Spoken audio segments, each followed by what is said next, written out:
Sveiki bičiuliai, kaip matėte iš mūsų trumpų reportažų, kuriuos jums kasdien įkeldavome į YouTube puslapį, mes plaukėme ekspediciją iš Vilniaus į Nemuną, Nerimi ir Nemuno upę. Dabar norėtumėm parodyti, ką mes antrą dieną gaminsime pusryčiam. Tai tiesiog mūsų reportažas vadinsis Pusryčiai laive. Žinoma, kad laive mes laužo susikurti negalime, nes geriausiu atveju pradeginsim skylę, o blogiausiu atveju mes čia kur nors ir baigsim savo kelionę už Grigiškių. Todėl naudosime dujinę viryklę. Šiaip paprasta, turistinė, galima sakyti, šiaip kelioninė dujinė viryklė, kuri naudoja tokius dujų balionus. Jinai yra nebrangi, šita yra pirkta iš vis akcijos metu už 35 litus ir labai patogi. Vienintelis patobulinimas, ką jūs dabar ir matote, yra toksai sulenktas skardos gabalėlis, kuris leidžia ant ugnies uždėti mažesnio diametro indus. Ir kągi, šiandien pusryčiam mes turime marinuotų vištų širdelių, česnako, geriausia česnako draugo pomidoro, o šiek tiek alyvo aliejaus, duonos, na ir žinoma šiek tiek alaus. Tai kągi, pradėsime gaminti maistą, įjungiame dujas ir pilame alyvuogių aliejų, kad padengtų dugną.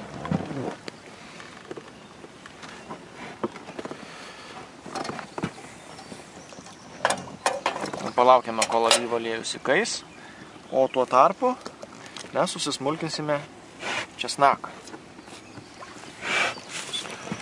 Patogiau. Česnako smulkinimas yra kaip labai paprastas dalykas ir nereikia jo pjaustyti labai smarkiai. Tiesiog su peilio šonu mes jį sutraiškome, tada mažais gabalėliais ant medinio paviršiaus supjaustome. Ir česnaką beriame į jau įkaitintą aliejų.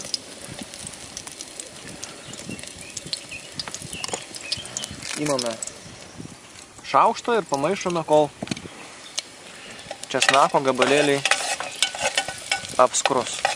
Labai geras kvapas. Kadangi mūsų vištų širdelės jau yra su prieskoniais, tai papildomai mes nieko ir nedėsime. Užteks šiek tiek. Taip, kokius mes prieskonius dėjom? Mes širdelės marinavom su visokiais sausais prieskoniais. Su paprika, juodaisiais pipirais, kajeno pipirais, druska, česnakinė druska. Tiesiog įvairiais sausais prieskoniais subarstėme ir palikome keletui valandų, kad... Jo, ir įdėjome česnaką. Taip. Dabar tiesiog mes tas širdelės subėsime į puodą. Viena iškrito, bet mes ją irgi įdėsime. Ir pamaišysime, kad jos šiek tiek lengvai apskrustų. Po to biškį patraškysime aluje.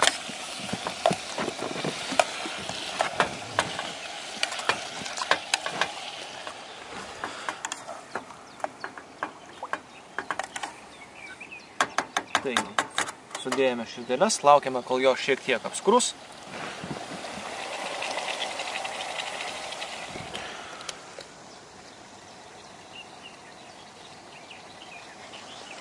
Užėjo lietus, bet mums šiaip nebaisu, nes jeigu ką turime palapinsausnes.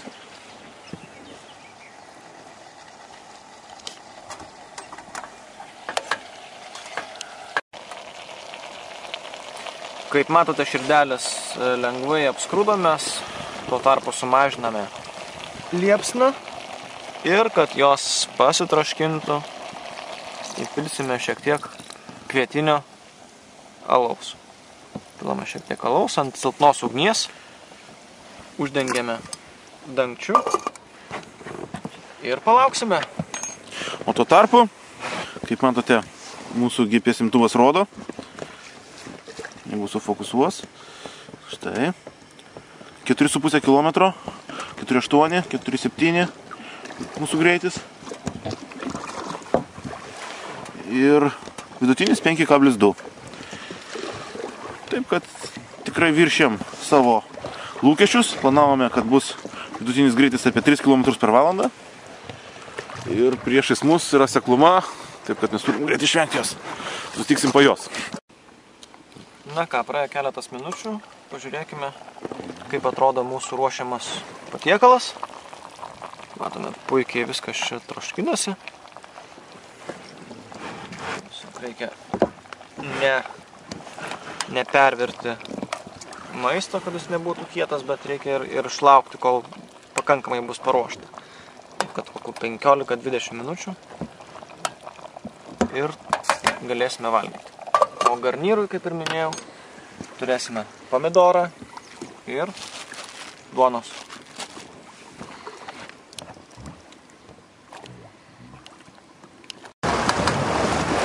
Na kągi, jeigu pažiūrėsite per valties dešinį bortą, pamatysite gana didelį akmenį. O tai reiškia, kad mes šiuo metu esame įstrigę labai greitoje tėkmėje upės vidury. Ir norint kažką pradėti daryti, reikia iš pradžios susitvarkyti su maistu. Kad mes neištaškytumėm nieko, neišpiltumėm, neišmestumėm. Taigi galime sakyti, kad mūsų jau priešpečiai, nebe pusryčiai yra baigti. Ir skanaus